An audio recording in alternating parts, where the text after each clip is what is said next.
Sir ನಮಸ್ಕಾರ. ಧ್ರುವ ಸರ್ಗೆ ಇವತ್ತು ನನ್ನ ನಾಗರಹೊಳೆ ಸಫರಿಗೆ ಬಂದು ಅವರ ಫ್ಯಾಮಿಲಿ ಅದು ಪ್ರೇರಣಾ ಮೇಡಮ್ ಮತ್ತು ಧ್ರುವ ಸರ್ಜನ್ ಸಾರು ಬಂದು ಸಫರಿ ಮುಗಿಸ್ಕೊ ಬರಬೇಕಾದ್ರೆ ಇಲ್ಲಿ ಬಡ ಶಾಲೆಗಳನ್ನ ಗುರುತಿಸಿ ಆ ಶಾಲೆಗಳಿಗೆ ಏನು ಯಾರ ಮಾಡಬೇಕಲ್ಲ ನಾನು ಅಂದ್ಕೊಂಡು ಮನಸ್ಸು ಇಚ್ಛೆ ಹೋಗಿ ಅವರ ಮಿಸ್ಸಸ್ಸು ಅವರು ಜೊತೆಗೂಡಿ ಹೋಗಿ ಇಲ್ಲಿ ಉದ್ಬೂರು ಆಡಿ ಅಂದ್ಬಿಟ್ಟು ಒಂದು ಬಡ ಶಾಲೆ ಐತೆ, ಗೌರ್ಮೆಂಟ್ ಸ್ಕೂಲು ಆಶ್ರಮ ಶಾಲೆ ಐತೆ. ಅಲ್ಲಿಗೆ ಬಂದು ಖುದ್ದಾಗಿ ಭೇಟಿ ಕೊಟ್ಟು ಮಾಸ್ಟರ್ಗಳ ಹತ್ರ ಎಲ್ಲ ಮಾತಾಡ್ಸ್ಕೊಂಡು ಮಕ್ಕಳೆಲ್ಲ ಎಷ್ಟಿದ್ದಾವೆ, ಮಕ್ಕಳೆಲ್ಲ ಓದ್ತಿದ್ದಾರೆ ಅಂದ್ಕೊಂಡು ಎಲ್ಲ ಮಾಹಿತಿಗಳನ್ನೆಲ್ಲ ಕೇಳ್ಕೊಂಡು ಅವರು ಕೇಳ್ಕೊಂಡು ಹೋಗಿ ಸುಮ್ಮನೆ ಹೋಗಿದ್ದಾರೆ ಅಷ್ಟೇ ರೂಮ್ಗೆ. ಎಲ್ಲಿದ್ದೀವಿ ಅಂತ ಕೇಳಿದ್ರು ನಮ್ಮ ಬಾಸ್ ಇಲ್ಲೇ ಮೈಸೂರಲ್ಲಿ ಆಟ ಓಡಿಸ್ತಾ ಇದ್ದೀನಿ ಅಂತಂದು. ನಾವೊಂದು ಶಾಪ್ ಹೇಳ್ತೀನಿ ಅಲ್ಲಿಗೆ ಹೋಗು ಅಂತಂದರು.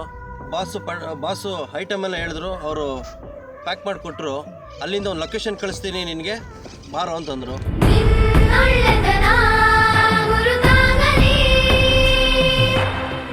ಸರ್ಜಮ್ಮತಿ ಅವರ ಶ್ರೀಮತಿಯಾದಂತಹ ಪ್ರೇರಣಾ ಮೇಡಮ್ ಕೂಡ ಇಲ್ಲಿಗೆ ಆಗಮಿಸಿದರು.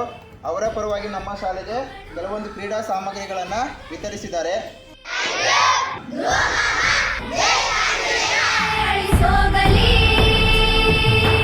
ಎಷ್ಟೋ ಹೀರೋಗಳು, ನಟಿಯರು ಮತ್ತು ರಾಜಕಾರಣಿಗಳು ಎಲ್ಲ ಬಂದು ಹೋಗಿದ್ದಾರೆ, ಯಾರೂ ಸಹ ಸಹಾಯ ಮಾಡಿಲ್ಲ.